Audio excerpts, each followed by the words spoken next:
మహారాష్ట్రకు కాబోయే ముఖ్యమంత్రి విషయంలో ఉత్కంఠ కొనసాగుతున్న వేళ శివసేన చీఫ్ ఏక్నాథ్ షిండే సీఎం పదవికి రాజీనామా చేశారు. అజిత్ పవార్, దేవేంద్ర ఫడ్నవీస్తో కలిసి రాజ్భవన్లో గవర్నర్ సిపి రాధాకృష్ణకు తన రాజీనామా లేఖను అందించారు. కొత్త ప్రభుత్వం ఏర్పడే వరకు షిండే కేర్ టేకర్ ముఖ్యమంత్రిగా కొనసాగనున్నారు. అయితే తదుపరి సీఎం ఎవరన్న దాని విషయంలో ఇంకా ఓ స్పష్టత రాలేదు. దేవేంద్ర ఫడ్నవీస్కే ఆ ఛాన్స్ ఉందని బీజేపీ వర్గీయులు అంటున్నారు. పార్లమెంట్లో 75వ రాజ్యాంగ దినోత్సవాలు ఘనంగా జరిగాయి. రాజ్యాంగం ఆమోదం పొంది 75 ఏళ్లు పూర్తి చేసుకున్న సందర్భంగా వజ్రోత్సవాలను నిర్వహించారు. హమారా సంవిధాన్, హమారా స్వాభిమాన్ నినాదంతో ఏడాది పొడవునా దినోత్సవాలు నిర్వహించారు. భారత రాజ్యాంగ నిర్మాత, భారతరత్న బాబాసాహెబ్ అంబేద్కర్ విగ్రహాలు, చిత్రపటాలకు పూలమాలలు వేసి ఘనంగా నివాళులు అర్పించారు. ఇక ఈ వేడుకల్లో 75వ భారత రాజ్యాంగ దినోత్సవాల నాణెం, పోస్టల్ స్టాంపులను విడుదల చేశారు. అండమాన్ నికోబార్ తీరంలో కోస్ట్ గార్డు సిబ్బంది భారీగా మాదక ద్రవ్యాలను పట్టుకున్నారు. ఫిషింగ్ బోట్ నుంచి 6 టన్నుల డ్రగ్స్ను స్వాధీనం చేసుకున్నారు. కోస్ట్ గార్డు చరిత్రలోనే ఇంత భారీ మొత్తంలో మాదక ద్రవ్యాలు పట్టుబడటం ఇదే తొలిసారని అధికారులు తెలిపారు. సుమారు 6 టన్నుల మెథాంఫెటామిన్ను తరలిస్తున్న బోట్ను అధికారులు సీజ్ చేశారు. అంతర్జాతీయ మార్కెట్లో కోట్ల రూపాయలు విలువ చేసే ఈ డ్రగ్స్ను 2 కిలోల చొప్పున 3000 ప్యాకెట్లు తరలిస్తున్నట్లు గుర్తించారు. ఆర్బీఐ గవర్నర్ శక్తికాంత్ దాస్ చిన్నపాటి అనారోగ్య సమస్యతో చెన్నైలోని అపోలో హాస్పిటల్లో చేరారు. ఎసిడిటీతో బాధపడుతూ ఆసుపత్రిలో చేరిన ఆయన డిశ్చార్జ్ అవ్వనున్నట్లు తెలుస్తుంది. ఆయన ఆరోగ్యానికి సంబంధించిన అప్డేట్ను సోషల్ మీడియా వేదికగా ఆర్బీఐ ప్రకటించింది. ఆయన ఆరోగ్యం పట్ల ఆందోళన చెందాల్సిన అవసరం లేదని తెలిపింది.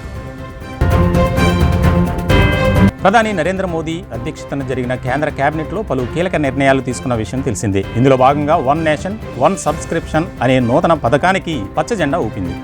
స్కాలర్ రీసెర్చ్ ఆర్టికల్స్, జర్నల్ ప్రచురణలకు దేశవ్యాప్తంగా యాక్సెస్ కల్పించే ఉద్దేశంతో కేంద్ర ప్రభుత్వం ఈ పథకానికి ఆమోదం తెలిపింది. 2025, 2026, 2027 వరుసగా 3 క్యాలెండర్ సంవత్సరాలకు గాను మొత్తం 6,000 కోట్ల బడ్జెట్ను ఈ పథకానికి కేటాయిస్తూ కేబినెట్ గ్రీన్ సిగ్నల్ ఇచ్చింది.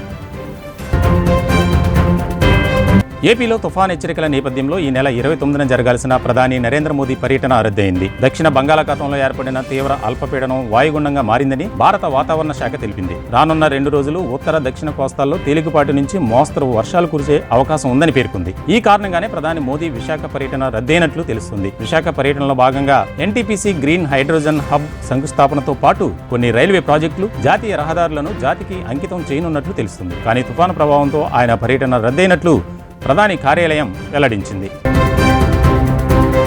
తెలంగాణ మంత్రి కొండా సురేఖ మానవత్వాన్ని చాటుకున్నారు. వరంగల్ నుంచి పెద్దపల్లి వెళ్తున్న కొండా సురేఖకు సుల్తానాబాద్ మార్కెట్ చౌరస్తా దగ్గర రోడ్డుపై చెప్పులు లేకుండా వెళ్తున్న ఓ పాపను చూసి చలించిపోయారు. మానవతా దృక్పథంతో వెంటనే కాన్వాయ్ని ఆపి తన సిబ్బందితో కలిసి ఆ పాపకు చెప్పులు కొని ప్రత్యేకంగా అందజేశారు. అనంతరం ఆ పసిబిడ్డకు బట్టలు కొనిచ్చి మంత్రి కొండా సురేఖ తన మంచి మనసును చాటుకున్నారు. విద్యాశాఖలో వచ్చే ఏడాది నుంచి ప్రతి విద్యార్థికి బాలల భారత రాజ్యాంగం ఇవ్వాలని నిర్ణయం తీసుకున్నామని మంత్రి నారా లోకేష్ తెలిపారు. పిల్లలకు అర్థమయ్యేలా రాజ్యాంగం గురించి దీనిలో వివరించనున్నట్లు తెలిపారు. ఏపీ సెక్రటరియట్ లో ఘనంగా 75వ రాజ్యాంగ దినోత్సవ వేడుకలను నిర్వహించారు. రాజ్యాంగ రూపకర్తలను మనం స్మరించుకోవాలన్నారు. రాజ్యాంగ ప్రతిని పిల్లలకు అర్థమయ్యేలా రాజ్యాంగం అందుబాటులోకి తీసుకురావాలని సూచించారు. Be the people of India కాదు, be the children of India, పిల్లలే భారత భవిష్యత్తని మంత్రి నారా లోకేష్ పేర్కొన్నారు. కేసీఆర్ గురించి మాట్లాడే అర్హత సీఎం రేవంత్ రెడ్డికి లేదని బీఆర్ఎస్ వర్కింగ్ ప్రెసిడెంట్ కేటీఆర్ విమర్శించారు. దేశం మొత్తం అదానీకి ఆఫర్లు ఇస్తుంటే అదానీ పెట్టుబడులను రిజెక్ట్ చేసిన మొట్టమొదటి ముఖ్యమంత్రి కేసీఆర్ అని కొనియాడారు. అదానీతో 4 గంటల రహస్య ఒప్పందాలు చేసుకుని కాలు పట్టుకున్న ముఖ్యమంత్రి రేవంత్ రెడ్డి అని కేటీఆర్ మండిపడ్డారు. గోల్డ్ లవర్స్ కు గుడ్ న్యూస్.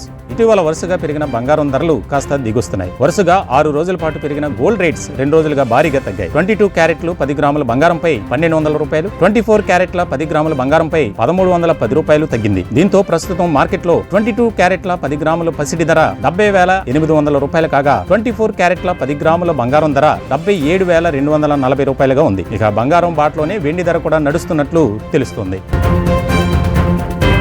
ఐపీఎల్ 2025కు సంబంధించి వేలం ప్రక్రియ ముగిసింది. సౌదీ అరేబియాలోని జెడ్డాలో 2 రోజుల పాటు జరిగిన మెగా వేలంలో 182 మంది క్రికెటర్లను ఫ్రాంచైజీలు కొనుగోలు చేశాయి. ఇందులో 120 మంది స్వదేశీ ప్లేయర్లుండగా 62 మంది విదేశీ ఆటగాళ్లు ఉన్నారు. మెగా వేలంలో 8 మందిని టీమ్స్ ఆర్టీఎం చేసుకున్నాయి. 10 జట్లు కలిపి 182 మంది ప్లేయర్స్ కోసం మొత్తంగా 639.15 కోట్లు ఖర్చు చేశాయి.